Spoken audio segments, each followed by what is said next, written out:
नमस्कार. जय श्रीराम, जय गुरुदेव. जय सॉरी आज श्रीराम. लेट झाला. माझी बरीच शेवटच्या क्षणी धावपळ झाली. हा, असू दे. ठीक. चला, सगळ्यांनी हात जोडूया, प्रार्थना करूया, डोळे मिटूया.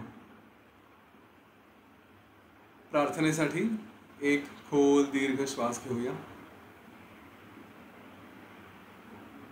गुरुर्ब्रह्मा गुरुर्विष्णू गुरुर्देवो महेश्वरः गुरुः साक्षात् परं ब्रह्म तस्मै श्री गुरवे नमः.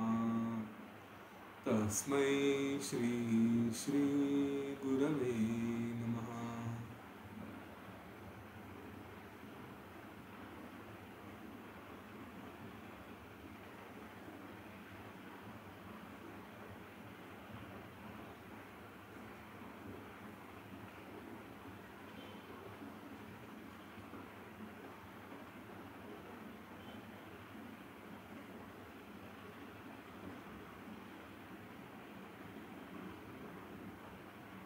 डोळे बंदच ठेवा, शांत बसून घ्या.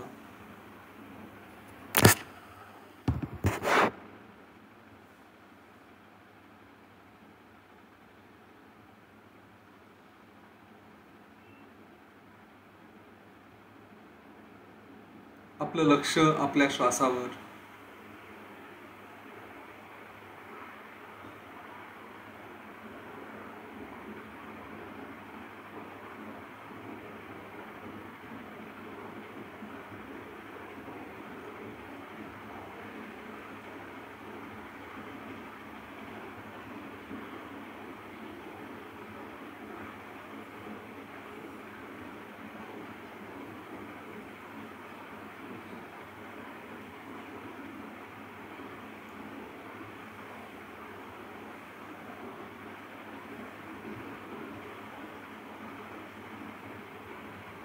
संपूर्ण लक्ष श्वासावर.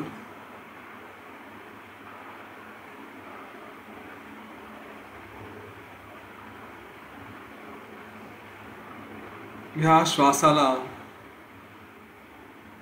त्याच्यावर लक्ष देता देता अगदी बारकाईने बघायचं.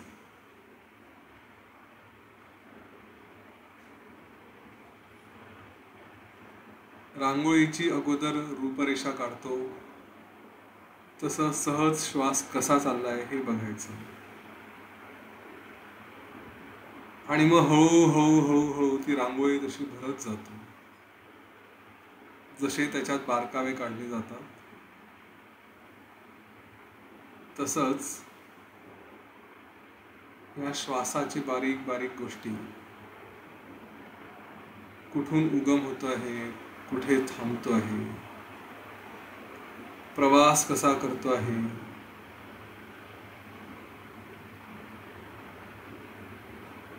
दोन श्वासांमध्ये अंतर आहे का, येणाऱ्या आणि जाणाऱ्या.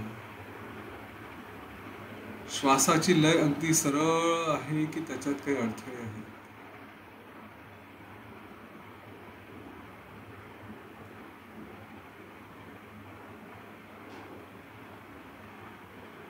ह्या सगळ्या गोष्टींकडे लक्ष द्यायचं.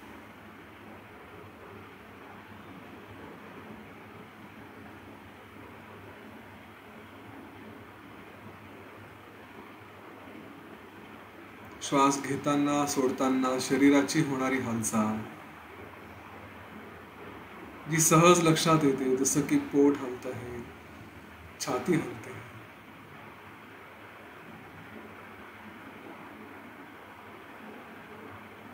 आणि त्याच्याही पलीकडे होणारी हालचाल ही सूक्ष्म आहे. डोळे आतल्या आत थोडेसे हलतात, डोक्यामध्ये कुठेतरी हालचाल होते,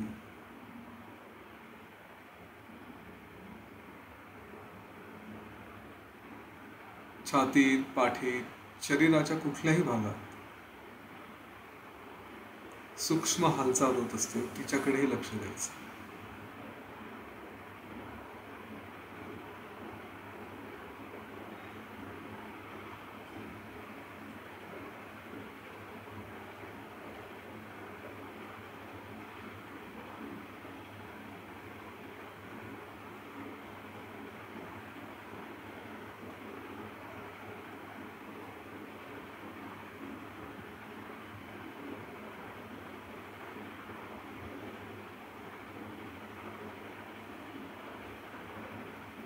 त्याही पेक्षा सूक्ष्म कुठेतरी संवेदना होतात. प्रकाश असल्यासारखा वाटतो. काहीतरी द्रव कुठेतरी प्रसवतो आहे, कुठेतरी वाहतो आहे असं वाटत असेल.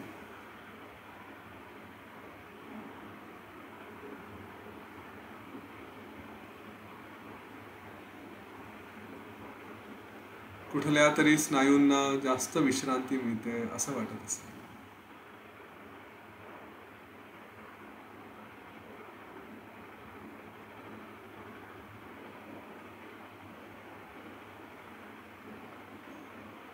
हृदयाची धडधड आपल्यालाच ऐकू येत असेल,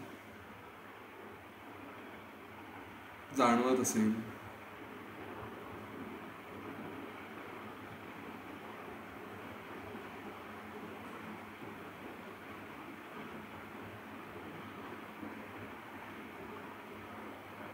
ह्या सगळ्या सूक्ष्म गोष्टींचा, ह्यापेक्षाही काही सूक्ष्म असेल त्याचा अनुभव घ्यायचा.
ह्या घटना ज्या घडता आहेत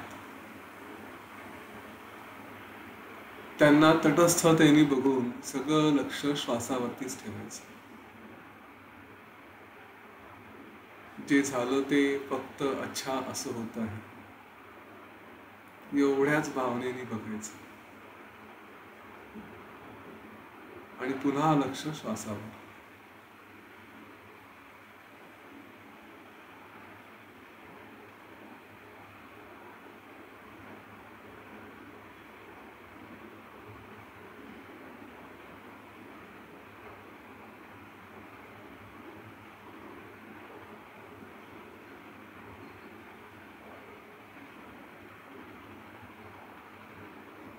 श्वासाच्या प्रत्येक कणाचा आनंद घ्यायचा आहे.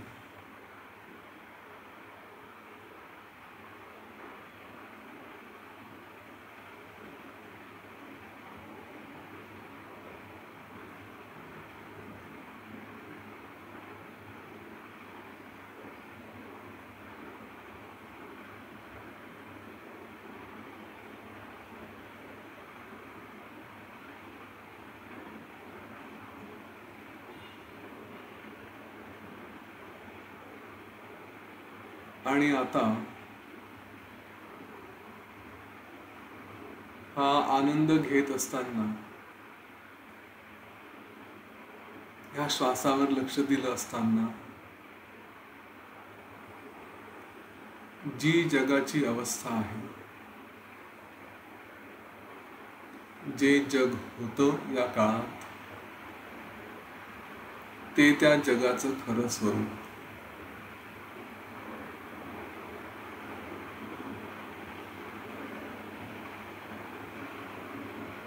श्वास घेत असताना काही नव्हतं. सगळं लक्ष श्वासात असताना ना वस्तू, ना व्यक्ती, नातेवाईक, संपत्ती, परिस्थिती ह्या मनाच्या दृष्टीने काही नव्हतं.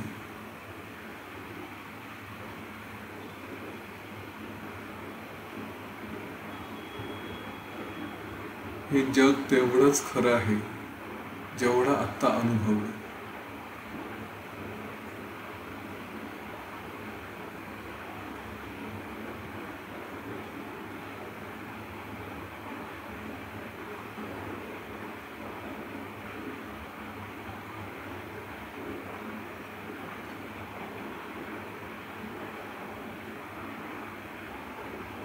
हा जो त्याग झाला होता,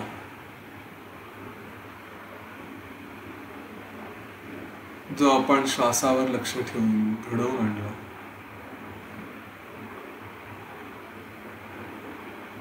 तो ज्ञानातून जाणीवपूर्वक जेव्हा हा त्याग करू तेव्हा अज्ञान दूर होईल.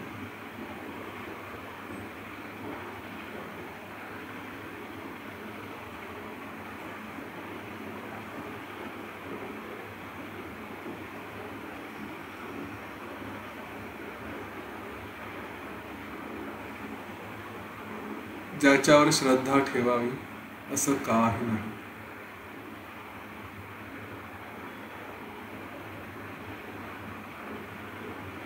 सगळं काही मीच, माझ्याशिवाय वेगळं काही नाही.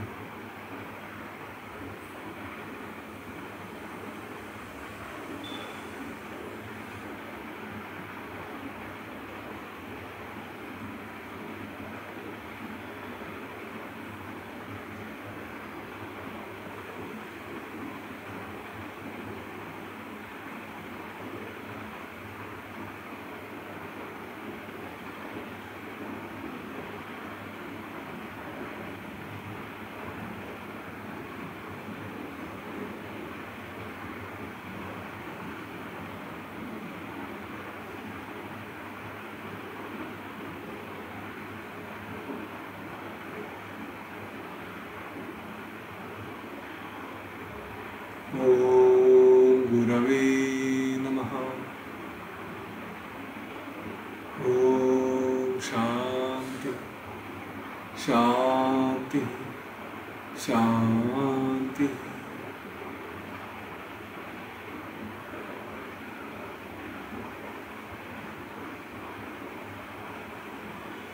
एक खोल दीर्घ श्वास घेऊया आणि सोडून देऊ. आपल्या शरीराप्रती सचेत हो.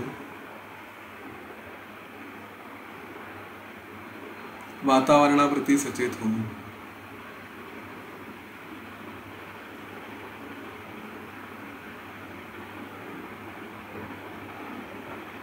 आणि हळूवार डोळे उघडूया.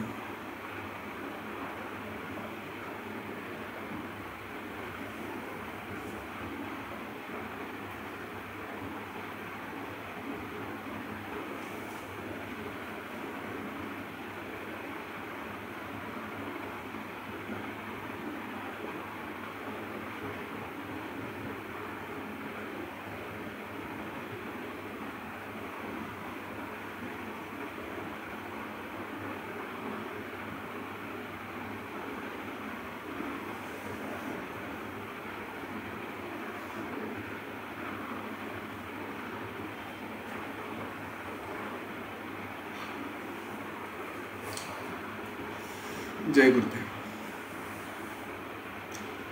कदाचित असा प्रश्न येत असेल की हे रोज रोज रोज मी गेल्या काही दिवसांपासून ध्यान करवतो आहे, श्वासावर लक्ष द्या, श्वासावर लक्ष द्या. प्रामाणिकपणे सांगायचं झालं तर हे सत्र जेव्हा थांबतील, संपतील असं नाही म्हणत आहे, थांबतील, त्यावेळेस ते इम्प्रेशन डोक्यात राहिलं पाहिजे की काही झालं तरी श्वासावर लक्ष दे, तर तो इफेक्ट होईल. आणि म्हणून जाणीवपूर्वक हा प्रयत्न करतो आहे की आता बसले आहात तर पहिले लक्ष श्वासावरती. आणि त्याच्यात ज्या काही सूचना दिल्या जातात, जो काही विचार होतो आहे तोही हाच वारंवार वारंवार तो असा, इथे मी कितीही गोष्टी सांगितल्या, काहीही सांगितलं तरी तो आणखी झिरपावा आणि एक मनाची शांत अवस्था असताना ते विचार आतमध्ये जाऊ शकतील, ते बसतील, स्थिर होतील. त्या दृष्टीने हा प्रयत्न चाललाय की जेव्हा हे सगळं थांबेल तेव्हा कुठेतरी अशी एक अवस्था असेल की चला आता तोपर्यंत की चला हे सगळं जग भ्रम आहे. काय आपण जेव्हा श्वास घेताना श्वासावरती जे लक्ष असतं त्यावेळेस जी अवस्था असते, त्या समस्या कुठे जातात त्यावेळेस. दिवसभरामध्ये इतकी धावपळ धावधाव काय काय केलेलं असेल आणि अजूनही पुढे काही करायचं असेल परीक्षा असतील, मुलांच्या असतील, स्वतःच्या असतील, काही टेन्शन्स असतील, बाकीच्या गोष्टी असतील सगळ्या. पण जेव्हा श्वासावर लक्ष देतो तेव्हा हे कुठे जातं सगळं? ते जेवढं सत्य तीच त्या गोष्टींची सत्यता, की हे काहीही उरत नाही. आणि म्हणून जर आपण ते सहज सोडू शकतो या श्वासावरती लक्ष देताना, तर व्यवहारात राहून सुद्धा त्याच्यातली वासना, त्याच्यातल्या आपल्या इच्छा, त्याच्या मागे असलेलं फ्युरिशनेस, या सगळ्या गोष्टी सोडून द्यायच्या आणि ते फक्त एक कर्तव्य म्हणून जे जे जसं जसं करायचं आहे तसं तसं करायचं, मन तिथे न अडकवता. ही कला साधता आली तर आयुष्यात खूप काही मिळवलं असं समजेल. आणि ही साधली नाही तर काही मिळवलं नाही अशातला प्रकार नाही आहे. 100पैकी 99 मिळालं असं समजूया. ठीक आहे, याच्यातून साध्य काहीच होणार नाही असं अजिबात नाही. हे ज्ञान इतकं श्रेष्ठ आहे. वसिष्ठ ऋषींनी सुरुवातीला श्रीरामांना सांगितलं होतं, तेच मी पुस्तकातून तुमच्या सगळ्या श्रीरामांना सांगितलं की वसिष्ठ ऋषींचं ज्ञान जे त्यांच्याकडून येत आहे, सांगणारे वसिष्ठ ऋषी म्हणजे मी नाही, हे पुस्तक, आणि तुम्ही श्रीराम. त्याच्यामुळे याचा फायदा हा होणारच होणार, तो होणार नाही असं होणार नाही. आणि आजपर्यंत अनेकांना फायदा झालेला आहे हे निश्चित आहे. तर असो, चुडाला आणि शिखेध्वज यांची गोष्ट आपण काल ऐकली. दोघंही पती पत्नींनी एक दुसऱ्याला सांभाळून पुढे त्यांचा संसार सुखाचा केला आणि दोघंही हे जीवनमुक्त झाले, विदेहमुक्त झाले. त्याच्यानंतर जीवनमुक्त अगोदरच झाले होते. तर अशीच गोष्ट ही बृहस्पतींचा मुलगा कच, त्याच्या बाबतीतही झाली होती. इथे वसिष्ठ ऋषी सांगतात की जे या मार्गाने जातात त्यांच्यावर आयुष्यामध्ये कधीही कुठलंही दुःख करण्याची वेळ येणार नाही. आणि ही जी कचाची गोष्ट आहे, देवगुरु बृहस्पती त्यांचा मुलगा कच, त्याची गोष्ट मी तुला सांगतो. हा कच तारुण्यात आला, सगळ्या विद्या त्याला प्राप्त झाल्या, अतिशय हुशार होता आणि त्यामुळे त्याला एक अशी जिज्ञासा झाली की हे सगळं काय आहे, या सगळ्या जगाबद्दलची, जगाची वस्तुस्थिती काय आहे. आणि म्हणून त्याच्याबद्दल त्यांनी विचार करायला सुरुवात केला. आणि मग तो आपल्या पित्याकडे गेला, वडिलांकडे गेला आणि त्यांना म्हणाला की मी जे बघितलं की जन्माला आल्यापासून सतत कुठेतरी मी मी मी, माझं माझं माझं, मी अमुक जीव आहे, माझं असं आहे तसं आहे, या सगळ्या गोष्टींमध्ये जेव्हा आपण माझं माझं म्हणतो, जसा एखादा कीटक स्वतःभोवतीच, तो जो रेशमाचा किडा आहे, तो माझं माझं करता करता त्याच्यातच अडकून बसतो, तसं ही सगळी जी काही तंतूमध्ये याच्यात आपण जे बांधलो जातो आहोत, तर या जाळ्यामधून याच्यातून बाहेर सुटण्याचा काही मार्ग आहे का, आणि त्यासाठी मी तुमच्याकडे आलो आहे, मला त्याचं ज्ञान करून द्या. असं म्हटल्यानंतर बृहस्पतींनी सांगितलं की या संसार सागरापासून बाहेर पडायचं म्हणजे त्याला एकच इलाज आहे आणि तो म्हणजे सर्वत्याग. जेव्हा वैराग्य उत्पन्न होतं त्याच्यानंतर हे सगळे विषय सोडले, सात्विक वैराग्य पाहिजे. आणि तो कुठलाही, जेव्हा सर्वत्याग करतो तो कुठलाही उद्वेग वगैरे अशा शिवाय असायला हवा. तर सात्विक वैराग्याच्या माध्यमातून सगळे विषय सोडले आणि त्याच्यानंतर केव्हाही आपल्याला पश्चाताप वगैरे होत नाही. नाही तर मी हे सोडलं, आता कशाला सोडलं, परत इकडे जावं, नाही का, अशा अनेकदा भावना येतात. वैराग्य आपल्याला येतं पण ते वैराग्य क्षणिक असतं, पुन्हा थोडंसं त्याच्यामध्ये अडकतो. खूप काळ झाला आणि मग इतरांचे सुख बघितले की आपल्याला वाटतं अरे मी उगाचच या मार्गावरती आलो, उगाचच मी हे केलं, उगाचच ते केलं, असं वाटायला नको. तर जेव्हा अशा प्रकारची हळहळ वगैरे नसताना आपण सर्वत्याग करतो, तर हा सर्वत्याग या संसार सागरातून आपल्याला तारून नेण्यास कामी येतो, त्याचा उपयोग येतो. आणि हे ऐकल्यानंतर तो कच त्याने आपलं घरदार वगैरे सगळं काही सोडून एका अरण्यात तपश्चर्येसाठी चालला गेला. आपला मुलगा, तरुण मुलगा घर सोडून जातो आहे हे बघितल्यानंतर कुठल्याही पित्याला दुःख व्हायला हवं, परंतु बृहस्पतीला तसं काही दुःख झालं नाही. कारण त्यांना माहिती आहे की जे काही संयोग म्हणजे मुलगा जन्माला येणं आणि त्याचा वियोग, ह्या दोन्ही गोष्टी ह्या केवळ, जसं तो एक श्लोक आहे, समुद्रात जसे दोन ओंडके एकमेकाला येऊन भेटतात आणि परत जातात, तसं या जीवनात जे जे कोणी येतात आणि जातात तो एक केवळ संयोग असतो. तो मूळ श्लोक असा आहे, यथा काष्ठमच काष्ठमच समे आता महोदधौ समेत्याच व्यपेयाताम, म्हणजे असे एकत्र येतात आणि दूर जातात. समेत्याच व्यपेयाताम तद्वद्भूत समागम. त्याप्रमाणेच आपले जीवनमध्ये जे काही भेटीगाठी होतात, समागम होतो, तो असाच असतो. त्याप्रमाणे त्यांनाही काही वाटलं नाही, ठीक आहे करेल असं म्हणून त्यांनी त्याचा नाद सोडून दिला. आणि हा कच्छ पुढे अरण्यात गेला. 8 वर्ष त्यांनी तिथे आपलं जीवन घालवलं. आणि तो आपल्या वडिलांकडे आला आणि म्हणाला की मी हे सगळं काही सोडलं, पण अजूनही सर्व त्याग करून अरण्यात राहिलो, तरी पण मला अजूनही माझ्या मनाला खरी विश्रांती काही मिळत नाही. तर त्यावर बृहस्पती त्याचे वडील एवढंच म्हणाले की सर्व त्याग कर. आणि असं म्हणून स्वतः देवलोकाकडे निघून गेले. मी फक्त 2 शब्द बोलले, सर्व त्याग कर, बस इतकंच. वडीलही पहा कसे, असं नाही की अगदी अरे हे कर अरे ते कर, खूप खोलात जाऊन सांगण्याच्या भानगडीत नाही पडले. कुठेतरी स्वतःच्या प्रेरणेने, स्वतःच्या प्रयत्नांनी या गोष्टी व्हायला पाहिजे. तर त्यांनी सांगितलं सर्व त्याग कर, आणि असं म्हणून ते चालले गेले.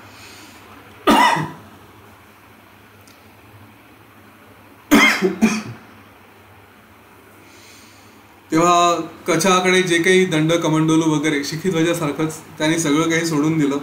आणि तो फक्त आहे त्या वस्त्रांनिशी सगळीकडे जंगलात इकडे तिकडे फिरत राहिला. आणि काही काळ त्यांनी तिथेच विश्राम केला. नंतर असंच आयुष्य घालवलं. कधी चिंतन, कधी विचार, कधी आपल्या मनात काहीच भावना नाही. असं सगळं करून केवळ एक श्वासोच्छवास एवढाच चालला आहे, म्हणून ते जीवन चाललं आहे. अशा पद्धतीने त्यांनी काही काळ घालवला. अगोदरचे 8 वर्ष, नंतर आताचे 3 वर्ष, असे 11 वर्ष त्याचे झाले. परंतु त्याच्या मनात पुन्हा ते संशय आणि दुःख या गोष्टी राहिल्याच. म्हणून तो आपल्या वडिलांकडे पुन्हा आला. त्यांना अतिशय प्रणाम केला आणि आता सद्गदित होऊन, म्हणजे आता मला प्लीज सांगा याचा खरं मार्ग काय आहे. वडिलांनी हे सगळं केलं, पण अजूनही मला विश्रांती प्राप्त होत नाही, स्वतःच्या स्वरूपात मी स्थिर होत नाही, आता मी काय करू. त्याच्यावरती त्याच्या वडिलांनी, बृहस्पतींनी सांगितलं की अरे बाळा, सर्व म्हणून जे म्हणतात ते म्हणजे आपलं चित्त. या चित्ताचा जर तू त्याग केलास तर मात्र तू सर्वज्ञ म्हणून शोभशील. आणि त्या चित्ताच्या त्यागाला सर्वत्याग असं म्हणतात. असं म्हणून ते पुन्हा तिथून बृहस्पती आपलं स्वर्गाकडे निघून गेले. हे गेल्यानंतर यांनी खूप विचार केला. ज्या चित्ताचा त्याग करायला सांगितलं आहे ते चित्त म्हणजे काय, कसं त्याचा त्याग करायचा, याचा सगळा विचार कचानी बराच काळ केला. परंतु त्याला हेच कळत नव्हतं की चित्त म्हणजे नेमकं काय आहे. हे शरीर म्हणजे तर चित्त नाही हे त्याला माहिती आहे. म्हणजे काय नाही, कुठल्या गोष्टीला चित्त म्हणत नाही एवढं माहिती होतं, पण कशाला चित्त म्हणतात हेही त्याला कळलं नाही. आणि त्याच्यामुळे आपल्या शरीराचं चित्ताचं नातं काय, चित्त कुठे आहे, हे सगळं काही त्याला कळत नव्हतं. एका क्षणी विचार आला की चला मी शरीरच सोडून देतो, पण नंतर लक्षात आलं की शरीर आणि चित्त या 2 गोष्टींचा संबंध आहे की नाही हे तरी कळलं पाहिजे. आणि म्हणून तो पुन्हा आपल्या वडिलांकडे गेला स्वर्गामध्ये. त्यांना वंदन केलं आणि त्यांना म्हणाला की ह्या चित्ताचं स्वरूप काय आहे ते मला सांगा, त्याचा त्याग कसा आहे तो सांगा, म्हणजे मग मी ते काहीतरी करेन. त्याच्यावर बृहस्पतींनी सांगितलं की चित्त म्हणजेच अहंकार. आता हा अहंकार म्हणजे खरं आतापर्यंत आपण जे काही बघितलं सगळं त्याच्यामध्ये आपली अहंकाराची व्याख्या वेगळी होती. आपली अस्तित्वाची जाणीव म्हणजेच अहंकार. पण त्याच्यातून जो उगम झालेला आहे चित्त, तर त्यांनी त्याच्या मुळाशी घेऊन गेले की नाही, अहंकार म्हणजेच चित्त आहे आणि याचा त्याग सहज करणं शक्य आहे. लोक या चित्ताला वेगळं करून आपला अहंकार हेच चित्त आहे असं समजतात, जे जाणते लोक आहेत ते. आणि हा जो अहंभाव आहे तोच म्हणजे चित्त. यावर कच्छ म्हणाला की या अहंकाराचा त्याग तर अतिशय कठीण आहे, कारण तो कसा होऊ शकेल हे मला सांगा. तेव्हा बृहस्पती म्हणाले की अरे हा अहंकार अतिशय सोपा आहे, त्यात कुठलंही दोष, त्यात कुठलंही कष्ट हे नाहीत. मुळात हा जो कोणी अहंकार, चित्त वगैरे आपण समजतो हे काही नाहीच. आपण या सगळ्या गोष्टींना कुठेतरी निर्माण केल्यासारखं त्यांच्यामध्ये फक्त त्यांना बघत असतो, पण प्रत्यक्षात हे काहीही नाही. स्वतःच्या आत्मस्वरूपाचा परिचय नसल्यामुळे, म्हणजे मी कोण हे माहीत नसल्यामुळे मग जे काही आहे त्याच्यामध्येच आपण स्वतःला गुंतवतो आणि मग मी हा, मी तो, मी चित्त, मी अहंकार हे सगळं करत करत स्वतःभोवती सगळं विश्व आपण निर्माण करतो. तर ज्याला हे ज्ञान झालेलं आहे त्याच्या दृष्टीने अहंकार नावाची काही गोष्टच नाही, कारण त्याला आपलं स्वतःचं स्वरूप हे कळलेलं आहे. वास्तविक जे काही आहे ते सगळं केवळ आदी अंतरहित, चिन्मात्र, शुद्ध आणि असं एक फक्त ती जाणीव, ती चेतना, ज्याला आपण स्वतःच आहोत असं समजावं. त्याचं सदैव चिंतन मनन जर केलं तर हे जे काही तुझं सगळं इकडे तिकडे भटकतो आहे, अरण्यात जातो आहे, या गोष्टीचा त्याग करतो, त्या गोष्टीचा त्याग करतो, हे असलं काहीही उरत नाही. तू संपूर्णपणे स्वतःमध्ये स्थिर हो आणि हे सगळं भटकणं वगैरे या सगळ्या गोष्टी दूर कर. म्हणजे तुझा हा अहंकार, ही जाणीव ही आपोआप नष्ट होईल. बहुतेक लोक जे अज्ञानामुळे माझं शरीर म्हणजेच मी, हा जो एक त्यांचा भ्रम असतो, तो भ्रम तू आहे तो तुझ्यात आहे तो सोड. आणि ही अतिशय संकुचित वृत्ती आहे, कारण आपलं स्वरूप एवढं मोठं आहे, या एका छोट्याशा शरीरामध्ये आपण स्वतःला कसे बसवू शकतो. तर मी म्हणजे शरीर हा एक भाव आहे, तो सोडून दे आणि त्याच्यानंतर तुझ्या लक्षात येईल की तू खरोखर तो नाहीस, जो कुठल्याही स्थळ काळ या सगळ्यांच्या पलीकडे आहे. असाच तू आहेस, तू विनाशरहित आहेस, तुझं उत्पत्ती पण नाही. त्याच्यामुळे तू स्वतःला या अशा स्थितीत कायम ठेव. शुद्ध अनंत असा जो चिदात्मा आहेस तोच तू आहेस, असं त्याला सांगितलं. आणि त्यामुळे पुढे हा कच त्या अखंड भावनेमध्ये स्वतःला त्यांनी स्थिर केलं आणि तो पुढे मुक्त झाला. ही जी कचाची स्टोरी आहे ती साधारण एक्झॅक्टली त्या शिखीध्वजाला हिने चुडालांनी जो उपदेश केला होता त्याच्याच धर्तीवरती तशीच आहे. पुन्हा इथे तोच तो भाव सांगितला आहे की सगळ्यात मोठा त्याग कुठला, तर हा अहमभाव, मीपणाचा, या अहमपासून येणारे बाकीच्या गोष्टी, चित्त म्हणा, आणखी म्हणा, या सगळ्या गोष्टींचा त्याग. आणि आज आपण जे काही ध्यान केलं किंवा आतापर्यंत अनेक वेळा जे ध्यान करत आलो आहे, जो विचार करत आलो आहे, त्यावेळेस हेच सोडायचं कसं, हा जो मुख्य प्रश्न असतो. विचार करणं त्याच्यासाठी काही आपल्याला आवश्यक नाही की जंगलातच जायचं म्हणून. हा विचार जर आपण करत आलो की मी कोण मी कोण, तर जेव्हा असे विचार करायला लागतो तेव्हा आपोआप या सगळ्या जगाचा आपल्याला विसर पडतो. आपण जेव्हा श्वासावरती लक्ष देतो तेव्हा आपल्याला सगळ्या जगाचा विसर पडतो. तर ह्या सगळ्या गोष्टी एक वेळ सोडण्याची शक्ती आपल्यामध्ये अगोदर आहे. असं नाही की हे फार कठीण आहे किंवा कसं आहे, फक्त व्यवहारात राहून आपल्याला ते कार्य साधायचं आहे.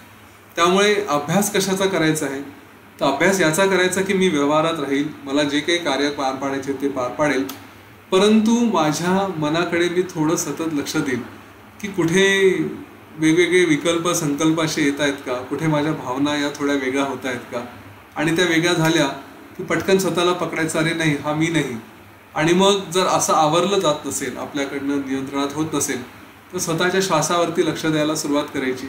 आणि हे जे काही आतापर्यंत वारंवार गेले 90 दिवस जे आपल्या डोक्यावरती सारखं हॅमरिंग झालेलं आहे ते आठवायचं की हां अरे मी हे सगळं भ्रम आहे, हे असं आहे तसं आहे.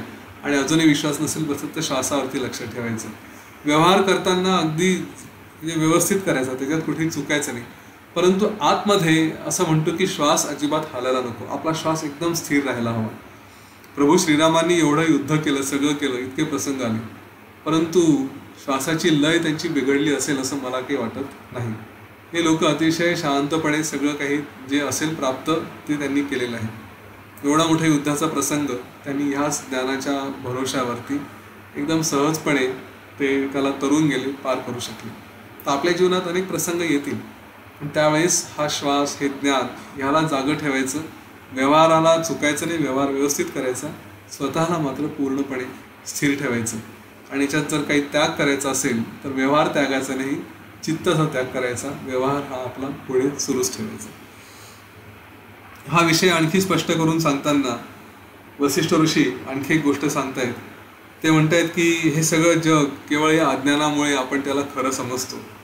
आणि श्रीराम त्यावेळेस म्हणतात की तुमची गोष्ट सांगून माझं मन अतिशय शांत झालेलं आहे, परंतु तृप्ती होत नाही, मला आणखी काहीतरी सांगा. तर त्यावर वसिष्ठ ऋषी एका मिथ्या पुरुषाची गोष्ट सांगतायत. ही जी गंमत आहे, असा एक पुरुष की जो केवळ माया रूपानी आहे, त्याला मिथ्या पुरुष, खोटा पुरुष असं म्हटलेलं आहे. आणि तो त्याची बुद्धी ही अतिशय छोटी, म्हणजे त्याला पूर्ण ज्ञान नाही अशा अवस्थेत तो असतो. त्याची उत्पत्ती ही शून्यस्थानात झालेली आहे आणि तो कुठेतरी शून्यस्थानी उत्पन्न होऊन तिथेच तो स्थिर आहे. असा हा स्थिर असल्यामुळे तो प्रत्यक्षात दिसत नाही, भ्रांतिरूप आहे, परंतु त्याला या स्वतः या एवढ्या आकाशामध्ये कुठेतरी स्वतःबद्दल काहीतरी जाणीव झाली. आणि मग त्याने असा विचार केला की मी खरं म्हणजे हे आकाश आहे, ही त्याला मी आपलं स्वतःचं स्वरूप यापेक्षा मी काहीतरी वेगळं आहे असं त्याला जाणवायला लागलं. आणि हे जाणवायला लागल्यानंतर त्यांनी आता हे का जाणवलं तर त्याचं स्वरूप तसं चिंता करण्याचं, विचार करण्याचं हे स्वरूप असल्यामुळे त्यांनी स्वतःला या संपूर्ण चिदाकाशापासून, या सृष्टीपासून वेगळं समजलं. आणि मग आता मी कुठेतरी आहे ही जी मीपणाची, अहंभावाची भावना निर्माण झाली. त्याच्याबरोबर त्यांनी मग ते आकाश कुठेतरी त्याला म्हटलं की अरे हा आकाशाचा कोपरा एवढा माझा आहे. आणि मग या आकाशाला बंद करण्यासाठी, कोंडून ठेवण्यासाठी त्यांनी वेगवेगळ्या गोष्टी करायला सुरुवात केली. कधी त्यांनी आकाशासाठी एक घर बांधलं किंवा कुंपण बांधलं आणि मग त्याच्यामध्ये आता हे आकाश माझं आहे अशी कल्पना केली. पण जसं काळानुरूप ज्या सगळ्या गोष्टी नष्ट होत्यात तसं याचं घर, ते जे काही कुंपण वगैरे होतं ते नष्ट झालं. आणि मग त्यांनी खूप शोक केला, खूप दुःख केलं की पहा माझं एवढं छान घर होतं, हे सगळं नष्ट झालं, आता याचं काय करू असं म्हणून अगदी हाय हाय करत करत तो खूप दुःख केलं, रडला. पण नंतर पुन्हा उभा झाला, म्हणे चला आता याला आणखी काहीतरी करू. मग त्यांनी एका मडक्यामध्ये त्या आकाशाला ठेवलं. मग तेही की अरे मी म्हणजे आकाश आहे, याच्यात आता मी राहतो असा विचार केला. ते आकाश त्याचं नष्ट झालं, कारण ते मडकं नष्ट झालं, आकाशचं आहे तसंच राहिलं. मग त्यांनी एक विहीर खोदली, विहिरीमध्ये स्वतःला त्या आकाशाच्या रूपाने ठेवायचा प्रयत्न केला. ती विहीरसुद्धा कधी काही ढळली, ढासळली आणि तीही तुटून गेली. असा प्रकार करून प्रत्येक वेळेस तो वारंवार काहीतरी स्वतःला सुरक्षित ठेवण्यासाठी निर्माण करायचा आणि प्रत्येक वेळेस तो त्या दुःखामध्ये रडायचा. हे दुःख झाल्यानंतर पुन्हा उत्साहाने आपला खेळ तो मांडायचा. तर अशा प्रकारे अनेक गोष्टी करून तो एका दुःखातून दुसऱ्या दुःखात, दुसऱ्या दुःखातून तिसऱ्या दुःखात हा त्याचा सारखा प्रवास सतत चालूच आहे, तो अजूनही संपलेला नाही. यावर वसिष्ठ ऋषी विचारतात की हा कोण आणि हे सगळं जे काही वर्णन केलं आहे कशासाठी केलं आहे तुम्ही. त्यावर वसिष्ठ ऋषी सांगतात की अरे श्रीराम, हा जो पुरुष सांगितला आहे ना त्याला तू अहंकार समज. आणि या अहंकाराला, या संपूर्ण सृष्टीमध्ये त्याची निर्मिती ही कोणी केली नाही, केली आहे अशातला प्रकार नाही. या आकाशातच तो स्वतःहून निर्माण झाला. आपण उत्पत्ती प्रकरणामध्ये हे बघितलं होतं की मी काहीतरी आहे ही भावना, हे स्पंदन, इथून हे सगळं अहंकार आणि ह्या सगळ्या गोष्टी निर्माण झालेल्या आहेत. तर त्यांनी पुढे जाऊन जे काही वेगवेगळे रूप धारण केले, स्वतःलाच बुद्धी आणि ह्या सगळ्या काही रूपांमधून त्यांनी बघायला सुरुवात केली.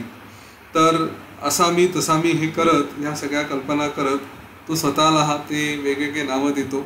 आणि मग पुढे त्याच्या स्वतःला काहीतरी एक शरीर धारण करण्यासाठी तो देह पण निर्माण करतो की मी कोणीतरी आहे, माझं अस्तित्व काहीतरी आहे.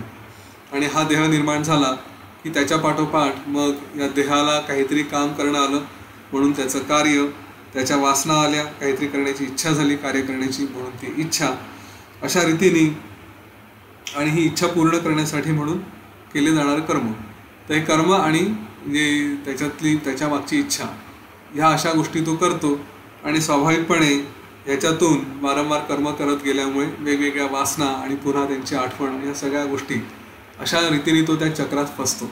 आणि या चक्रात फसल्यानंतर त्याला असं वाटतं की शरीर म्हणजेच मी. शरीर संपलं किंवा संपण्याची भीती वाटायला लागली की त्याला दुःख होतं. शरीराचे भोग हे मिळाले नाही किंवा हे जर मिळायचे राहिले आता मला भविष्यात मिळतील की नाही ह्याच्यामुळे दुःख, किंवा मग त्याच्यामुळे वेगवेगळ्या वासना, हे जे काही आहे काम, क्रोध, लोभ, मद, मोह, मत्सर, या सगळ्या ज्या काही इच्छा, वासना ज्या काही येतात त्या या शरीराप्रती असलेल्या माझ्यापणाच्या, माझं शरीर, मी म्हणजे शरीर, या भावनेमुळे. जर एखाद्याला म्हटलं, हा विषय फार स्पष्ट आहे, एखाद्याला जर म्हटलं की तुझं शरीर कधी संपणारच नाही आणि जे काही या जीवनात, ज्या सृष्टीमध्ये तुला जे जे भोग मिळतात ते तुला कधी ना कधी मिळतील आणि ते तोपर्यंत मिळतील जोपर्यंत तुला हवे आहेत. तर माणूस ना काम वासनेच्या मागे लागेल, ना लोभाच्या मागे लागेल, कारण कधी ना कधी मिळणार आहे ना. बरं आहे तो असाच आहे, तरुणच राहणार आहे, माझ्यात काही फरक पडणार नाही, त्याच्यामुळे जेव्हा जे पाहिजे तेव्हा ते मिळेल अशी त्याची भावना होते. आणि म्हणून या सगळ्या, जेव्हा सगळंच मिळणार असेल तेव्हा माणूस कुठल्या गोष्टीच्या मागे सहसा लागत नाही. जो श्रीमंत आहे, सगळंच काही त्याच्याकडे आहे, तर त्याचा ज्या गोष्टी त्यांचा उपभोग घेण्याचीही त्याची इतकी इच्छा नंतर चालली जाते. काय करायचं उपभोग घेऊन, हो ना. पुढे तो म्हणतो की ठीक आहे आता बस झालं. आपण बघितलंय बलिराजाला सुद्धा प्रल्हादाला, बलिराजाला हे सगळं उपभोग घेऊन नंतर वैराग्य आलंच होतं. तसंच इथे देह जोपर्यंत देहाच्या नाशाची भावना जोपर्यंत आहे, शरीर हे संपणार आहे हे जोपर्यंत आहे आणि मी म्हणजे शरीर ही भावना जोपर्यंत आहे तोपर्यंत या सगळ्या वासना निर्माण होतात आणि त्या पूर्ण होत नाही. त्या पूर्ण करण्यासाठी पुन्हा नवीन शरीर आपण स्वतःसाठी धारण करतो. कारण नियती अशीच आहे की आपल्या ज्या ज्या इच्छा असतात त्या आता पूर्ण होतातच होतात. त्यामुळे त्या पूर्ण करण्यासाठी, त्या वासना पूर्ण करण्यासाठी आपल्याला आपला देह पुन्हा पुन्हा धारण करावा लागतो. अशा रीतीने हा जो काही मिथ्या पुरुष होता त्याची जी कथा होती की त्याच्यामध्ये त्यांनी स्वतःला वेगवेगळ्या ठिकाणी, वेगवेगळ्या घरात स्वतःला ठेवायचा प्रयत्न केला, स्वतःला सुरक्षित करण्याचा प्रयत्न केला. तसंच हा अहंकार आपल्या आत्म्याला वेगवेगळ्या शरीरांमध्ये, एका शरीरातून दुसऱ्या शरीरात, दुसऱ्यातून तिसऱ्या, असं सारखं त्या चक्रामध्ये फसवत राहतो. आणि हा अहंकार स्वतःलाच मी शरीर आहे, मी शरीर आहे म्हणून कायम ह्या चक्रातून जात राहतो. आता हाच अहंकार स्वतःला बुद्धी म्हणवतो, स्वतःलाच तो चित्त म्हणवतो, माया म्हणतो, प्रकृती म्हणतो, वेगवेगळ्या कल्पना करल्यामुळे संकल्प म्हणतो. या सगळ्या गोष्टींमधून तो जात राहतो आणि जेव्हा प्रत्यक्ष त्याचं स्वरूप हे लक्षात येतं की तो या सगळ्या या आकाशापेक्षाही पलीकडे आणि हा कधीही कुठेही उत्पन्न होत नाही, कधीही त्याचा नाश होत नाही, उत्पन्न झाला नाही तर नाश नाही. त्यामुळे हे जे असं पद आहे की ज्याला आपण, ज्याच्यात कुठल्याच गोष्टीचं वर्णन करता येत नाही, नेती नेती असं, अशी जी स्थिती आहे त्या स्थितीमध्ये श्रीरामा तुम्ही स्थिर राहा असं वसिष्ठ ऋषी सांगतात. इथे एक फार छानसा श्लोक आहे. न जायते न म्रियते क्वचित किंचित कदाचन जगत विवर्ध रूपेण केवलम ब्रह्म जुंबते. म्हणजे कधीही कुठेही केव्हाही उत्पन्न होत नाही असंच हे रूप आहे आणि अशा ह्याच्यात तुम्ही स्थिर राहा असं वसिष्ठ ऋषींनी श्रीरामांना सांगितलं या मिथ्या पुरुषाच्या गोष्टीच्या रूपातून. आपल्यासाठी हा विचार पुन्हा पुन्हा असणं आवश्यक आहे की मी जेव्हा जेव्हा मी स्वतःला शरीर समजतो तेव्हा तेव्हा आपण याच्यात अडकतो. कारण शरीर म्हटल्यानंतर, मी म्हणजे शरीर म्हटल्यानंतर मग माझ्यासोबत सगळंच काही आलं, जे काही असेल, माझे नातेवाईक असतील, कारण ते माझ्यासोबत शरीर निर्माण झालं. मी मागे याच्यावर सांगितलं आहे, शरीर निर्माण झालं आणि त्याच्यासोबत मग नाते पण आले. मग हे माझे आईवडील, ही माझी पत्नी, माझे बहीण भाऊ, मुलं, बरोबर आहे, नातवंड, हे सगळे माझे हा विषय येतो आणि ह्या शरीराला मी समजतो आणि त्याच्यात आपण मग अडकतो. मग माझ्या मुलांच्या बाबतीत काही कमी जास्त झालं तर त्याची चिंता, माझ्या पतीच्या बाबतीत काही झालं तर त्याची चिंता, आईवडिलांबद्दल चिंता किंवा त्यांच्याबद्दल अभिमान, त्यांच्याबद्दल कुठली तरी अटॅचमेंट, आणि या सगळ्या गोष्टींना कधी ठेच लागणार असेल तर मग त्याच्यातून येणारी असूया, जेलसी, हे असे सगळे गुण अवगुण ह्या सगळ्या गोष्टी येत राहतात. आणि एका गोष्टीचं जर भान असेल की हे शरीर काही परमनंट नाही, मी कायम आहे, तर या मी आणि या शरीराला जर असं जोडण्याच्या ऐवजी मीचं स्वरूप बघितलं तर हा जो ममचा भाव आहे, माझ्यासोबत म्हणजे माझे माझे माझे, हा भावसुद्धा एक प्रकारे शून्य होतो. कसा? कारण हे शरीर कधी ना कधी संपेल, मी राहील, मग पुन्हा कधीतरी कुठलं तरी शरीर धारण करेल. त्या शरीरासोबत जे येतील ते हेच नातेवाईक, हेच आईवडील, हेच पती पत्नी, मुलं वगैरे हे असतील याची गॅरंटी नाही आहे की नाही माहिती नाही. तर त्यामुळे मी जर कायम राहणार असेल, शरीर बदलत जाणार असेल आणि हे सगळेच बदलत जाणार असेल तर चला मला मुक्ती मिळो की न मिळो, परंतु जे काही माझं माझं म्हणतो मग त्याच्यामध्ये माझी संपत्ती, माझे नातेवाईक, माझ्या वस्तू ह्या जर काही काळाने बदलत राहणार आहे आणि मी हजारो लाखो वर्ष हेच जर चालू ठेवणार आहे तर हाही मूर्खपणा आहे की काही काळाने बदलणाऱ्या वस्तूंमध्ये आपली अटॅचमेंट ठेवायची आणि त्यांच्यासाठी स्वतःला त्रास करत घ्यायचं, कुठे ना कुठे भोगत जायचं. हे सगळं करण्यापेक्षा व्यवहारापुरती तिथे राहावं आणि एका परीने डिटॅच राहावं, त्याला डिस्पॅशनेट म्हणून वैराग्य भावनेने राहावं, कार्य करत राहावे, कर्तव्यांना चुकू नये. मेसेज चुकीचा घेऊ नका, नाहीतर घरी जाऊन आजपासून तू माझी कोण आणि मी तुझा कोण अशी उत्तरं द्याल. असलं काही करायचं नाही आहे, ठीक आहे.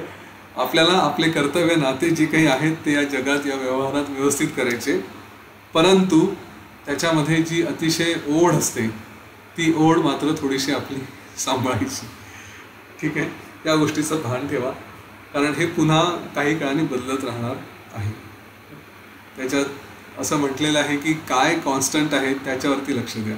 मी जर पक्का राहणार असेल, मी जर कायमचा असेल आणि दर जन्मामध्ये हे सगळं बदलणार असेल, घर बदलेल, वस्तू बदलेल, लॅपटॉप बदलेल, वायफाय बदलेल, नातेवाईक बदलतील, काय जे बदलायचं सगळं बदलणार असेल, तर त्यांच्यामध्ये एवढा जीव टाकायचा कशाला?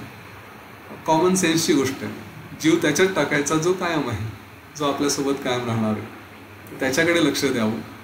हा एक छोटासा मेसेज याच्यातून घेऊ आणि उद्या एक अतिशय सुंदर विषय आपण चर्चेला घेणार आहोत. महाकर्ता, महाभोक्ता आणि महात्यागी याचं वर्णन केलेलं आहे. तर त्यासाठी शक्यतोवर शक्य असेल तर कुठले आपल्या घरात तरुण कोणी असतील त्यांना जरूर बोलवा. त्यांच्यासाठी हा विषय महत्त्वाचा राहील. आणि तोपर्यंत उद्यापर्यंत आपण थांबूया. जय श्रीराम, जय गुरुदेव. उद्या भेटू.